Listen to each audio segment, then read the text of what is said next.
שירתי בצבא 23 שנים. 23 שנים שמאוד נהניתי מהם. עשיתי שם תפקידי כוח אדם. בעצם כל התהליך של אנשים שמפוטרים מהצבא או פורשים מהצבא, אני העברתי, הנחיתי. וכשהגעתי לתפקיד של ראש ענף סגל של חיל התותחנים, נולדה לי ילדה. התפתחה מאוד יפה וגדלה מאוד יפה. הגענו לאחד המעקבים, ובמעקב הזה התלוננו שהצוואר שלה מעט נטוי, ומהנקודה הזו בעצם התחיל המסע של חיי. הסתבר שבעצם זאת הייתה פתיחת הדלת לסוג של פגיעה שנקרא שיתוק מוחין. מאותו רגע הבנתי שיש שינוי. באתי למפקד שלי ואמרתי לו, אני רוצה לפרוש מהצבא. אישרו לי לפרוש, ובבת אחת החיים שלנו השתנו. כל מה שהיה מוכר עד היום כבר לא קיים. משהו אחר קורה. רצון, את יודעת, לטבוע בתוך היגון והצער, אבל אני מטבעי הייתי נשואה לדורון בתקופה ההיא. היום אנחנו גרושים. עכשיו, אתה מגיע לנקודה שכל ההוצאות שלך פשוט מוכפלות פי 3 ו-4.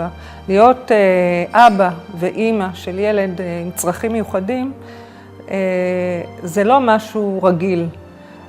ואין התייחסות, לא של הרשויות ולא של ביטוח לאומי. בהתחלה בכלל לא מאשרים לך שום דבר. אתה לא יודע מה לעשות ועם מה להתחיל. ואתה גם יורד ברמת החיים שלך כמעט בחצי. אמנם פרשתי מהצבא ולכאורה גמלאית של צה"ל עם פנסיה, אבל הדברים לא הספיקו, לא למה שהיינו צריכים. הייתי קמה בקושי, מגרדת את עצמי מהמיטה. היו רגעים גם בתהליך הגירושים וגם בתהליך של חיפוש עבודה, וגם בדאגה לפרנסה של היום, מחר, מה אני מביאה, איזה אוכל אני מביאה לבנות שלי, עד כדי כך. היו נקודות כאלה. היו ימים שישבתי בבתי קפה והסתכלתי על אנשים, ואנשים הסתכלו עליי, ולא ידעתי פשוט את הדרך, את הכיוון. המהפך מבחינתי, שגרם לי לשנות הגישה, זה לראות את הבנות שלי, ולהגיד, רגע, מה, אני שווה? אני קורצתי מחומר כל כך חזק, ואני חושבת שמה שיחזיק אותי למעלה זה הידיעה שאני לא לבד בעולם. אני אחראית על 3 בנות קטנות, ואני חייבת לעשות מעשה. הוצאתי תעודה של מאפרת מקצועית. במקביל למדתי צורפות, ומכרתי תכשיטים. איפרתי לבת מצווה, בר מצווה, דרך העירייה, בחינם. עשיתי גם דברים לקהילה, ואנשים ראו אותי ונחשפו אליי. לאט לאט התברגתי בפוליטיקה המקומית. הצטרפתי לקבוצה שאורנה מגר מובילה במרכז הרב-תחומי, DLC, והחלטתי שזה לא מספיק, שאני חייבת עוד משהו.